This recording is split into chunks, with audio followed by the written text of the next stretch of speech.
Today in this session we will be discussing about potassium imbalance.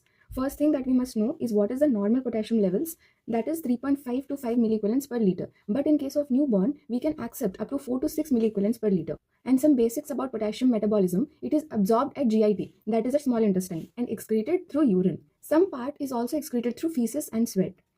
Now, how potassium is actually handled by kidney. So there are three main checkpoints. First thing is proximal convoluted tubule. Here, as we know that most of the electrolytes, glucose, amino acids, everything gets reabsorbed at PCT. And same is for potassium. 60% of potassium gets reabsorbed at PCT. Next, coming to ascending loop of Henle. That also takes part in reabsorption of potassium via sodium, potassium and chloride channels. Collecting duct is a major determinant of urinary potassium levels. Why? Because it secretes potassium via principal cells. Less than 3.5 potassium is hypokalemia. How do we grade the severity? So 3.5 to 3 is mild, 3 to 2.5 is moderate, less than 2.5 is severe hypokalemia. Based on this quantification, even symptoms vary. It affects two major systems, that is neuromuscular system and renal system. Neuromuscular systems symptoms are mild weakness, fatigue, cramps, constipation or ileus.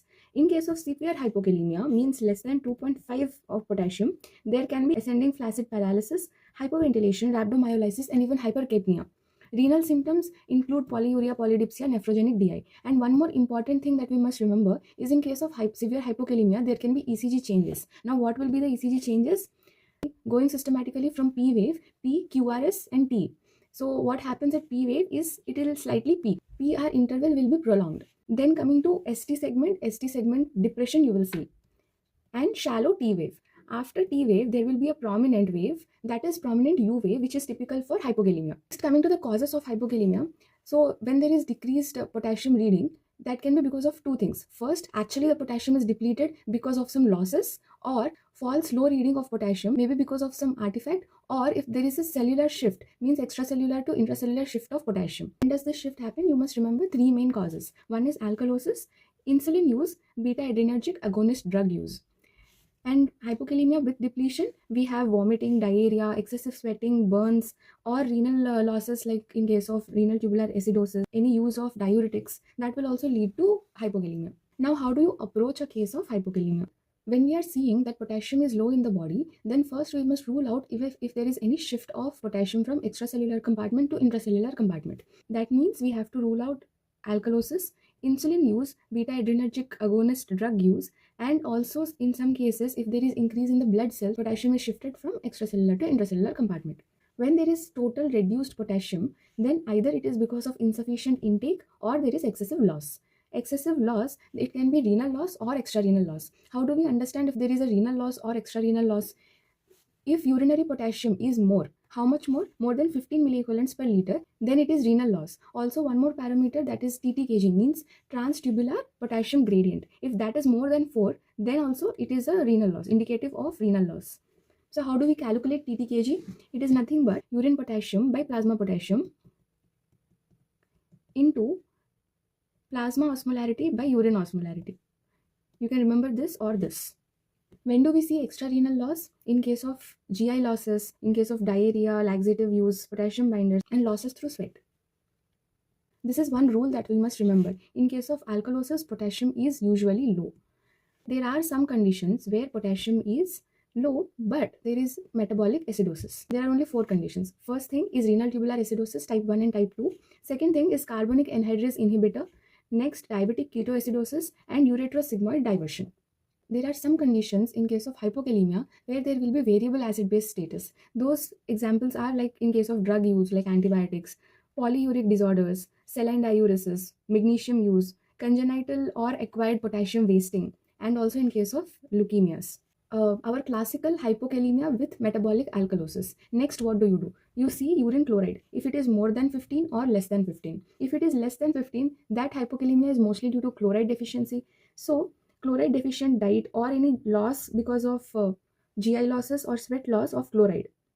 Now, if chloride is normal, means more than 15, then next how do you proceed?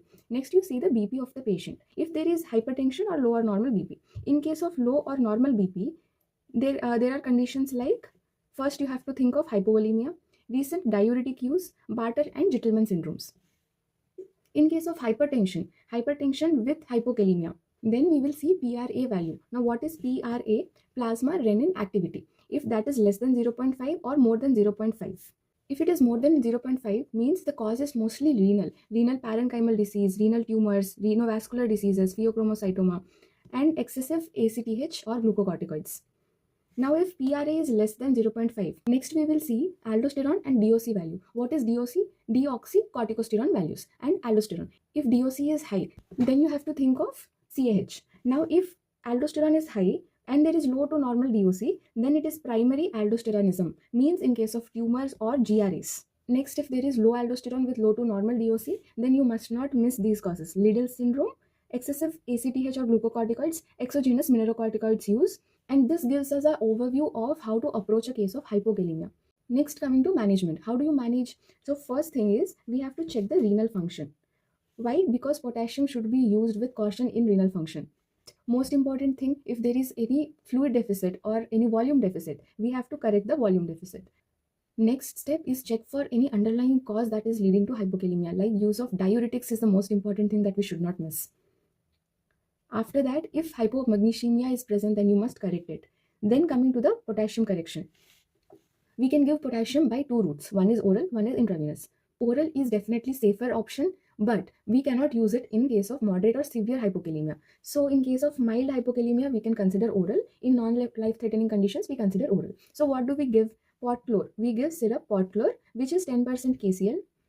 It will contain 20 milliequivalents in 15 ml. So dose we calculate is 1 to 2 milliequivalent per kg per day. Coming to the intravenous part, intravenous potassium we have to use with caution. When is it indicated? In case of any acute life-threatening events or if there is severe hypokalemia and oral intake is not possible. What we give? Again, there is two methods to give intravenous potassium. First, if it is moderate, then we can mix in IV fluids.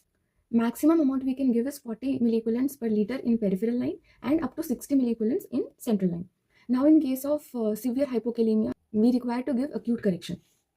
So how do we give acute correction? KCl we give at dose 0.3 to 0.5 milliequivalents per kg per hour. This is by central line in 4 hours. We give it over 4 hours. Now what we must remember, dilution. How do we dilute it? If you are giving 2 milliequivalents, dilution is 30 ml. If you are giving 4 milliequivalents, dilution is 50 ml. If you are giving 8 milliequivalents, dilution will be in 100 ml. Here we have to remember that 1 ml of KCl contains 2 milliequivalents. But if you are giving pot phos, then 1 ml contains 4.4 milliequivalents, which is almost double. So we have to use pot phos with caution. How do we monitor a case? So you have to check serum potassium second hourly as per book, but it is not quite possible. So we do it thrice or twice daily as per the unit protocol. During the correction, we have to continuously monitor ECG. And when do we stop? We stop potassium when it is above 3.5. Coming to hyperkalemia, there are three main causes. First thing is when there is artifact, means it is false high levels of potassium. Next, if there is intra to extracellular shift and if there is inadequate excretion. So pseudohyperkalemia is because of artifacts and if there is any cellular reflux like thrombocytosis or erythrocytosis or leukocytosis. And also in vitro hemolysis can show high potassium levels. Intra to extracellular shift, when does that happen? In case of acidosis, hyperosmolarity because of mannitol use or hypertonic dextrose use. And drugs which cause hyperkalemia, beta adrenergic antagonist. Hypokalemia is because of beta to adrenergic agonists. And succinylcholine. These two things you must remember. Other causes, hyperkalemic periodic paralysis and rapid tumor lysis. Tumor lysis syndrome can also lead to hyperkalemia. Next, coming to inadequate excretion. When does that happen? Any renal cause. What are those renal problems? If there is inhibition of RAS mechanism, decreased distal delivery means blood is not reaching kidneys. So that can be possible in case of any volume depletion or any heart failure conditions. Next is hyporenemic aldosterone and resistance to mineralocorticoids. Advanced renal insufficiency in case of chronic kidney disease, end-stage kidney disease or acute kidney disease. Now, how do you approach a case of hyperkalemia? Hyperkalemia means what? If potassium is more than 5.5. So first thing you should do is stop all potassium supplements, stop all medications causing hyperkalemia, look for ECG changes. Then you exclude pseudo-hyperkalemia conditions. Now you see potassium values 5.5 to 6, 6 to 7 or more than 7. So more than 7, asymptomatic or symptomatic or unstable patient, it is with or without abnormal EEG, you have to give IV calcium to stabilize the heart. Insulin dextrose infusion, bicarbonate if there is metabolic acidosis, and oral exchange resins, K-bind sachets. Next criteria is if potassium is between 6 to 7. Then we see ECG, it is normal, child is asymptomatic, but still you will give salbutamol nebulization and insulin dextrose infusion, plus or minus bicarbonate or K-band sachets. If potassium is between 5.5 to 6 and child is asymptomatic with normal ECG, then wait and watch. And you have to repeat sample. So why are we giving calcium? First thing that we must do is give IV calcium gluconate. Why? To stabilize the cardiac membrane. How much we will give? 0.5 to 1 ml per kg, 10% calcium gluconate with equal amounts of 10% dextrose over 10 minutes. Next thing you should do is push in the potassium from extracellular to intracellular compartment. How do we do that?